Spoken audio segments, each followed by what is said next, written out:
Hello, everybody.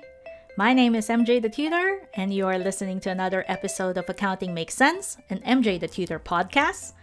This podcast is focused on helping accounting students all over the world by offering a quick warm-up on various accounting and business topics that hopefully leads to the generation of bigger discussions and conversation. For all those studying or taking up CIMA right now, this episode is for you. In today's episode, I thought we'd do something slightly different and address a list of frequently asked questions about the CIMA case study exams. Most, if not all of this information is available on the CIMA website, but I suppose if you're a first-time case study exam taker, it's difficult to separate that concern or anxiety over what you'll be facing on exam day.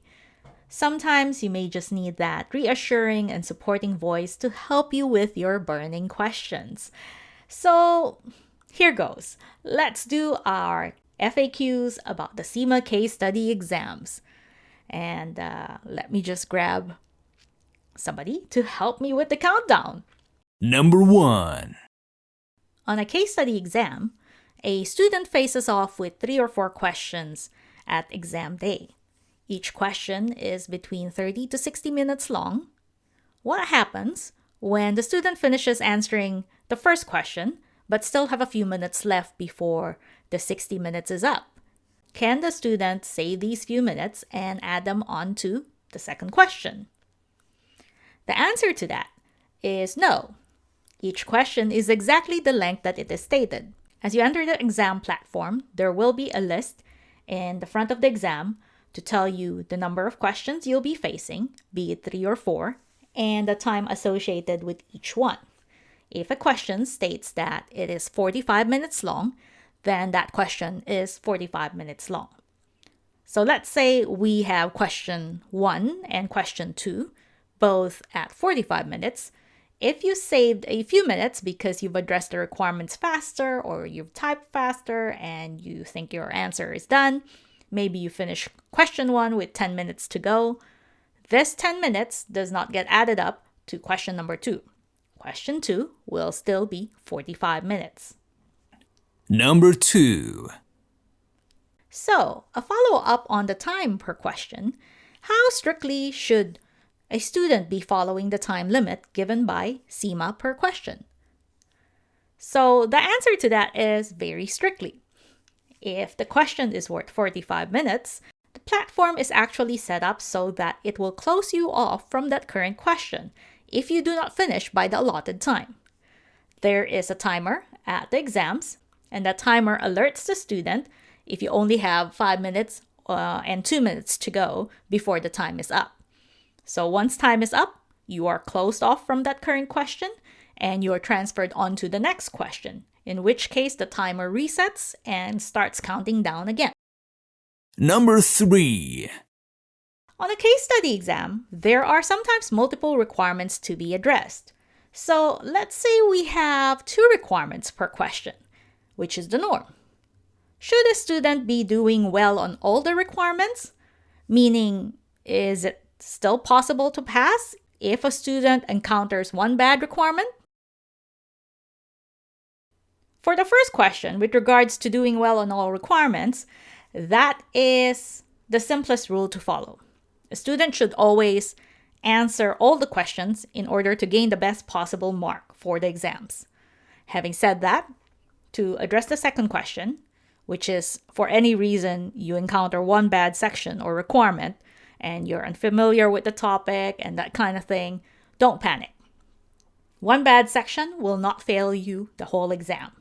It is still possible to recover as long as you address the bad section as best you can. Number 4. What is the pass mark? So, the pass mark for a CIMA case study exam is 80 over 150. There is a bit more involvement in the way that the 80 over 150 is calculated. You see, this is a scaled mark. So the exam itself is out of 100 points. So if you are thinking of it in normal terms, think of it as 100%. There is no exact point as to a pass mark with the 100%. So that doesn't mean that if you score 50%, it's a pass. And if you score 53%, which is 80 over 150, gives you that 53%, doesn't mean that 53% is a pass as well. The scaling happens because of the different difficulty levels of the exam variants. There is more discussion on this on the CIMA website, as well as my other podcasts and blog posts. So I will direct you guys to those entries. I'll encourage you to visit those websites if you wish to understand the scaling better.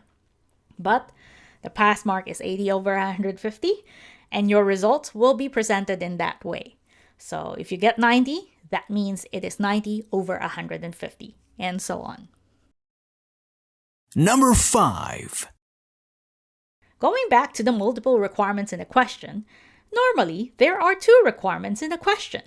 Would it be okay for the student to address the second requirement first before addressing the first requirement? Well, I'm glad you asked that. Yes, sometimes it does happen that a student is more familiar with the second requirement than the first one. So the advice is for the student to address the topic area that you are most confident in. This will help with coming up with answers, paragraphs, and ideas. They're going to be faster because you're familiar with it. This doesn't mean that you should abandon the other requirement, of course, just because you've answered one of them.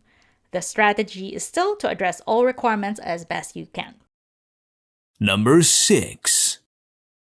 Since it's a typing kind of exam, how fast of a typist should I be? Well, okay.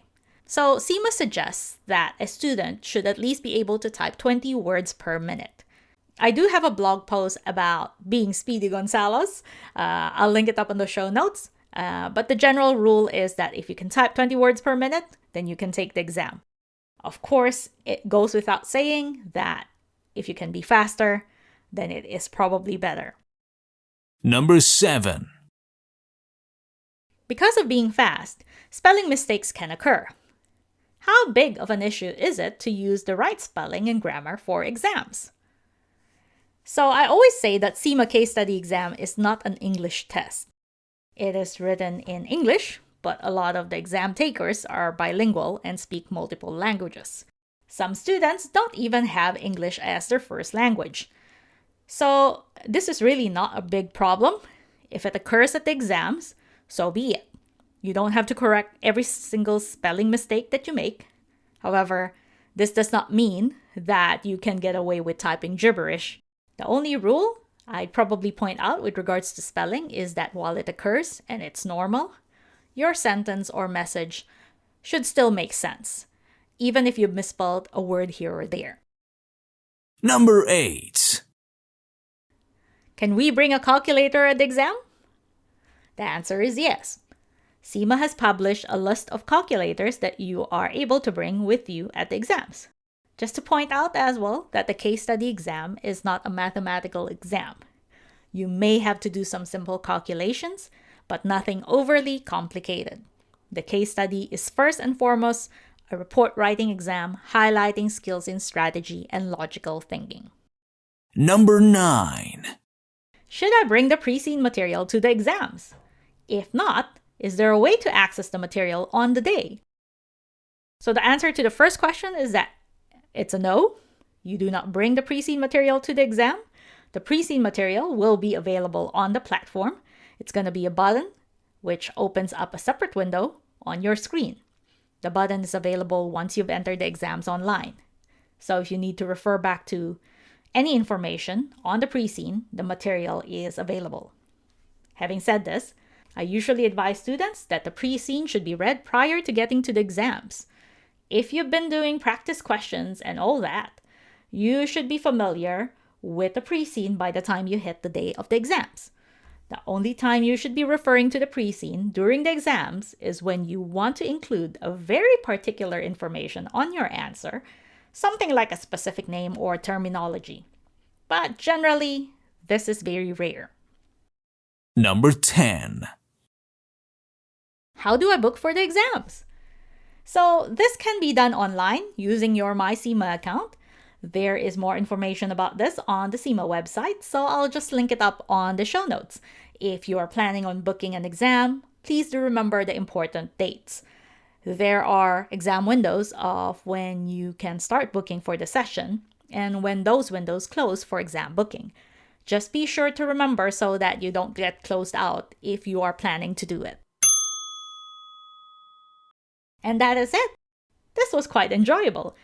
I think I kind of like this format of having a list of questions and addressing them. I think I may do this occasionally on some of my future episodes, so watch this space. Anyways, if you do have questions, you can reach out to me through the website or here on the podcast. As always, thank you for listening to Accounting Makes Sense. I am your host, MJ the Tutor. If you're keen to connect, to be updated with the arrival of the next episode of this podcast or find CIMA resources online, please head on over to my website, www.mjthetutor.com. You can also hit subscribe on whichever platform you are using to listen to this podcast. If you want to connect on social media, I'm on Facebook, Twitter, and Instagram under the name MJ the Tutor. So I hope to see you again next time. Ciao for now!